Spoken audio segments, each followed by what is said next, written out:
नमस्कार, मैं अनीता चौधरी। मेरे channel Anita Chaudhary live news में आपका स्वागत है। एक बार फिर से हम बात करेंगे रिया और सुशांत केस के मामले में। रिया चक्रवर्ती अंततः गिरफ्तार हो चुकी हैं। रिया चक्रवर्ती ने आखिर ये कबूल कर लिया कि हाँ, ड्रग्स के साथ उनका नाता रहा है। हालांकि इंटरव्यू जब दे रही थी, जब मीडिया से इससे पहले बातचीत कर रही थी, चाहे उनके वकील जब भी सामने आ रहे थे, वो बार बार यही कह रहे थे कि हमारे क्लाइंट ने कभी भी ड्रग्स नहीं लिया है। रिया ने भी अपने इंटरव्यू में कहा कि मेरा ड्रग्स से दूर दूर तक कोई नाता नहीं है, चाहे तो मेरा ब्लड टेस्ट करवा लो।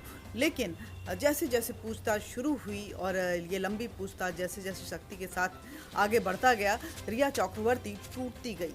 उनके भाई शौविक चक्रवर्ती ने यह साफ कर दिया कि रिया के कहने पे ही वो ड्रग्स लाया करते थे। दीपेश सावंत ने भी ये कहा कि रिया ड्रग्स लाने के लिए बोला करती थी। सैमुअल मिरांडा ने कहा कि उनके इंस्ट्रक्शन पे ही हम ड्रग लाते थे। लेकिन रिया का कहना है कि वो ड्रग नहीं लेती थी। जब वो सुशांत से मिली तो सुशांत खुद ड्रग लेता था और उसके साथ ही वो ड्रग लिया करती थी, सुशांत के लिए ड्रग मंगवाया करती थी। लेकिन ऐसे सूत्रों के हवाले से जो खबर आ रही है, अंदर की जो खबर है, उसके मुताबिक रिया ने पूछताछ के दौरान रिया, सैमुअल और दीपेश और शौविक सब ने ये कबूल किया है कि बॉलीवुड से भी इस ड्रग का गहरा नाता है। कई जो बॉलीवुड स्टार्स हैं या स्टार किड्स हैं, वो भी इस ड्रग्स को लेते हैं और उनके लिए भी वो सप्लाई करते थे। करीब 20 से 25 नाम लिए गए हैं। अब देखना ये होगा कि कैसे ये पूरा मामला आगे बढ़ता है, सुशांत को इंसाफ मिल पाता है या नहीं मिल पाता है। इस बीच में रिया ने फिर एक चाल चली है। गिरफ्तार होने से पहले रिया ने एक FIR लॉन्च करवाया है सुशांत की फैमिली के खिलाफ कि उनकी वजह से सुशांत की जान गई है। वो कैसी दवा दे रहे थे कि सुशांत इस हद तक पहुंच गया कि उसकी मौत हो गई। ये सारे पेचीदगी हैं जिसको कि बचाव के लिए काउंटर FIR जो है वो लगातार फाइल की जा रही है और अपना बचाव किया जा रहा है। लेकिन इन सब के बीच में सोचने वाली बात है, बतौर सिटीज़न हम लोगों को सोचना चाहिए। बतौर सिटीज़न रिया जैसे लोगों को सोचना चाहिए। बतौर citizen of this country Bollywood को भी सोचना चाहिए कि हम लोग किसी भी चीज़ से, इस देश के कानून से इम्यून नहीं हैं और इस देश को साफ सुथरा रखें, ऑनेस्ट रखें, करप्शन फ्री रखें, इन गंदी आदतों से बचा कर रखें। ये हर एक नागरिक की भी जिम्मेदारी है और उस नागरिक में बॉलीवुड भी आता है, वो पॉलिटिशियन भी आते हैं, चाहे जितने बड़े लोग हैं वो भी आते हैं और वो छोटे तबके का जो मजदूर है वो भी आता है। यहाँ पे सिटीज़न में कोई डिमार्केशन नहीं है कि आपके लिए ये रूल फॉलो होता है और आपके लिए ये रूल फॉलो नहीं होता है। मैं तो ये सोचती हूँ कि पता नहीं लोग कैसे इस तरह की चीज़ों को करने के लिए आगे बढ़ जाते हैं, उनको क्या मज़ा आता होगा। आज पूरा परिवार बर्बाद हो जाए, 2 फैमिली पूरी तरीके से बर्बाद हो चुका है। रिया चक्रवर्ती जो कि एक आर्मी बैकग्राउंड से हैं, उनके पिता आर्मी ऑफिसर रह चुके हैं, लेफ्टिनेंट कर्नल रह चुके हैं अभिजीत चक्रवर्ती, लेकिन आज उनके दोनों बच्चे जेल में हैं। सुशांत मौत की आगोश में जा चुका है और पूरी फैमिली लड़ाई लड़ रही है कि सुशांत की हत्या हुई है या आत्महत्या हुई है या रिया का उसमें क्या रोल रहा है। इस लड़ाई को लेकर आगे मुहिम तेज किए हुए है, लेकिन खुशी कहीं भी नहीं है। एक अजीब सी बेचैनी है। बेचैनी सिर्फ रिया और सुशांत के फैमिली में ही नहीं है, बेचैनी हमारे चारों तरफ के वातावरण में भी घुलता हुआ सा नज़र आ रहा है। उम्मीद करती हूँ कि इस गिरफ्तारी के बाद जो मीडिया जिस तरह से भाग दौड़ बिना सांस लिए लगातार सांसें, लंबी लंबी सांसें फुलाकर जिस तरह की रिपोर्टिंग कर रही थी, पल भर के लिए वो भी चैन लेंगे। देश में कई और मुद्दे हैं जो कि कवरेज को मोहताज है, चाहे वो लद्दाख में चीन बॉर्डर पे चल रहा या इंडो चाइना बॉर्डर पे चल रहा यो संग्राम हो, या फिर देश की इकोनॉमिक हालत या कोरोना। ये सारे ऐसे मुद्दे हैं जो आज कवरेज के लिए मोहताज है।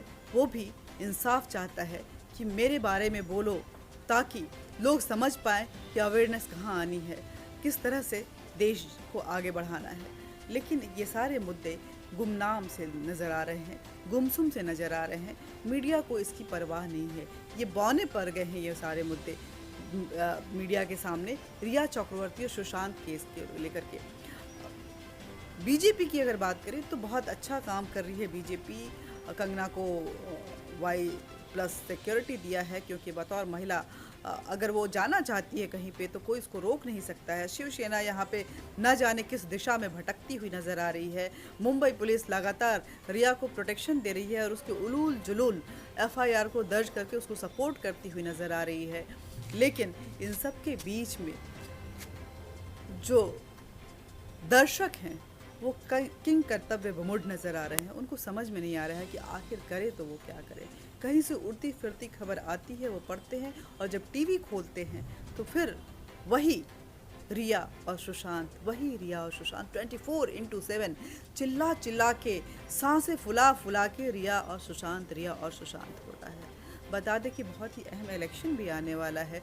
बिहार में चुनावी बिगुल बज चुका है, लेकिन कवरेज के नाम पे वहाँ कुछ भी नज़र नहीं आ रहा है। मीडिया को उसमें इंटरेस्ट नहीं है, वो अभी टीआरपी देने वाला मुद्दा नहीं है। हालांकि इस रिया और सुशांत के इस हाफाताफी में अगर कहें तो कुछ चैनल नीचे चले गए, तो कुछ चैनलों को बड़ा इजाफा मिला और नंबर 1 पे पहुंच गए हैं। अब कंटेंट किस तरह से मेंटेन करते हैं कि नंबर 1 पे जो आए हैं वो नंबर 1 पे बने रहें और जिनकी पोजीशन नीचे गिरी है वो ऊपर उठने की कोशिश करें। हालांकि जो नीचे गिरे हैं उनके कंटेंट को अगर आप देखेंगे तो फिर आप सोचेंगे कि ओह क्या कर दिया आपने, ये जो चौथा स्तंभ था कहाँ खो गया है, आखिर उसको क्या हो गया है।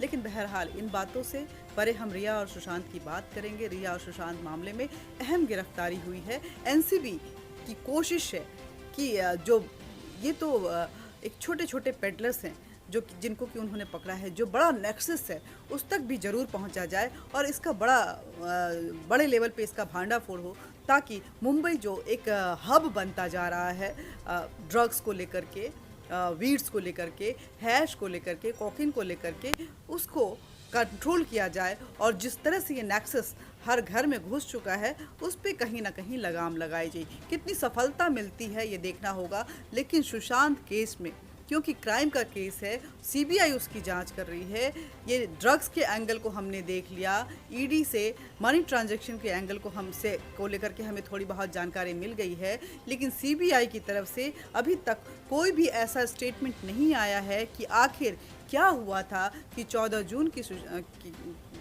को सुशांत इस तरह से संदिग्ध अवस्था में मृत पाए गए। कुछ लोग उनकी फिजिकल स्टेटस को देखते हुए ये बता रहे हैं कि हत्या है, तो कुछ नहीं कहेंगे। ये पूरी महाराष्ट्र पुलिस, पूरी मुंबई पुलिस और महाराष्ट्र सरकार दोनों ही उसको आत्महत्या करार देने की अथक कोशिश कर रही है। बॉलीवुड साइलेंट नज़र आ रहा है। ड्रग्स की इतनी बात हो रही है, यहाँ पे मर्डर की बात हो रही है, नेपोटिज्म की बात हो रही है, लेकिन बॉलीवुड कहीं ना कहीं बिल में घुसा हुआ नज़र आ रहा है, चुपचाप बैठा हुआ है। शायद उन्हें कोई डर सता रहा है कि कहीं मेरा नाम भी इसमें शामिल ना हो जाए और मेरा भी भांडा फोड़ ना हो जाए। जो इतना बड़ा खूबसूरत नकाब हीरो का मैं लगा के चलता था, इतना खूबसूरत नकाब मैं अच्छे व्यक्तित्व की लगा कर चलता था, वो जब उतर जाएगा तो मैं किस तरह से नज़र आऊँगा। मैं कहीं पब्लिक के बीच में जो खूबसूरत कपड़े पहनकर एक सुपरमैन माना जाता था या बहुत ही खूबसूरत महिला मानी जाती थी, कहीं उनके बीच में मेरे जब असली चेहरे सामने आएंगे तो मैं नंगा ना खड़ा नजर आऊँ। आज के लिए बस इतना ही। मिलते रहेंगे, बातचीत करते रहेंगे, लेकिन बातचीत का ये सिलसिला जारी रहे इसके लिए ज़रूरी है कि आप हमारे चैनल को सब्सक्राइब करें, साथ ही बेल बटन दबाएं और लाइक ज़रूर करें। अपना विचार साझा करने के लिए कमेंट बॉक्स में कमेंट करेंगे। नमस्कार।